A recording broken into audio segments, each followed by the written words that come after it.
not compromising who I am is extremely important to me, even more so than $1 million. I have a very rich life to begin with. I couldn't ask for more.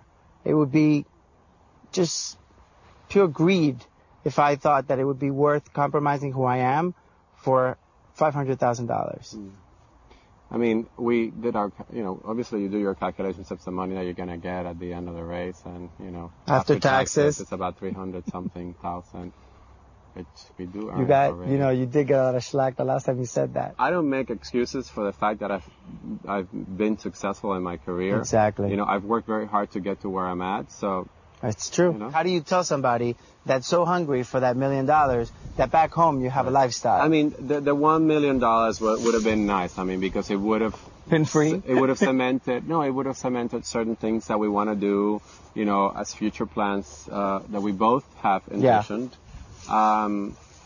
It wasn't the answer to happiness for us, and I think perhaps to the other teams.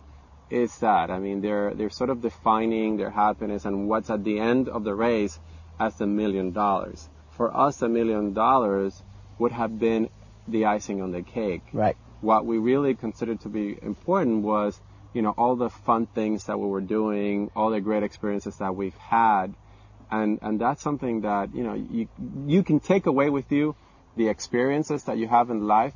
You can't take away the moments. You can take the $1 million.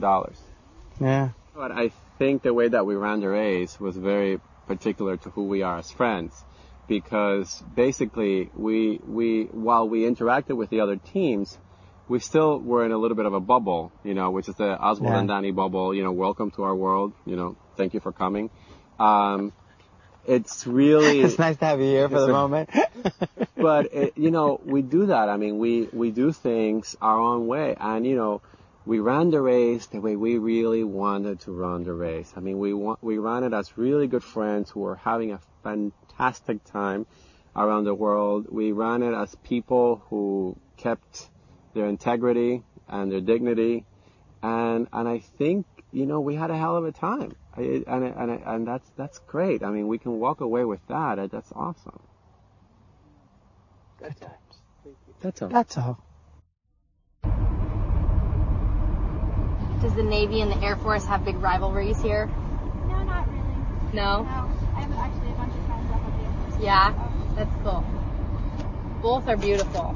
Mm-hmm. It's cool to go from one to the other. Yeah. So is it the civilians are not allowed to drive here? Is that kind of how it works? They are. The ones that work here. Okay. They're allowed on base. Yeah. They get base passes. The base pass.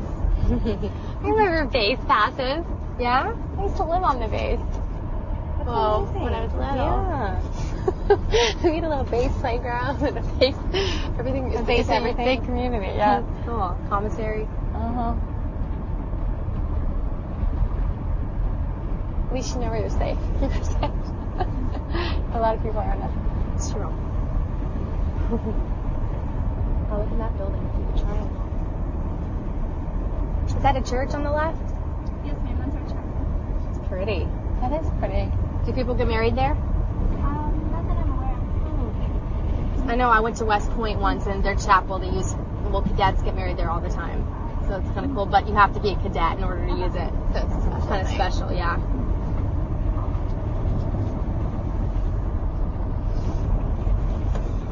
This is nice. Just to relax and get to see the stuff. It's great. Piano driver, it's pretty cool. Mm-hmm. That's our harbor. Wow.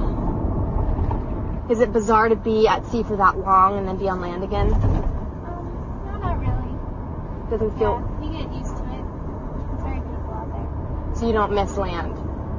No, depending on how long you're out. Yeah. So in that year, were you gone the whole year?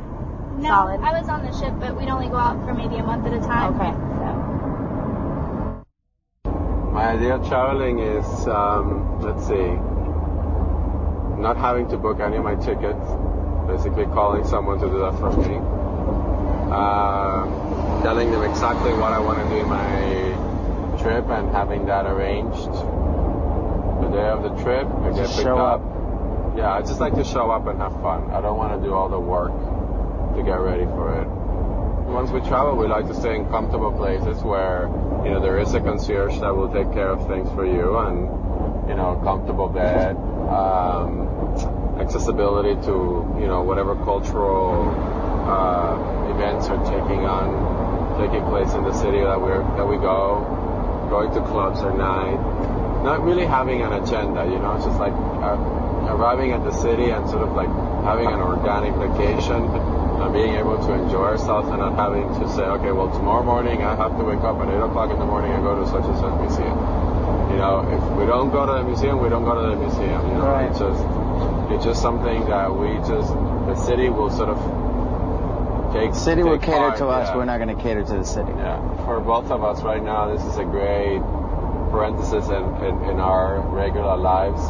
It's a very humbling experience. It kind of like takes you back to our roots and, you know, days when we didn't have the accessibility of the first class travel and the 5-star hotel, and it humbles you and it makes you appreciate all the more what you have. And then you see something as beautiful as that, and it all comes full circle. Beautiful Rolls Royce.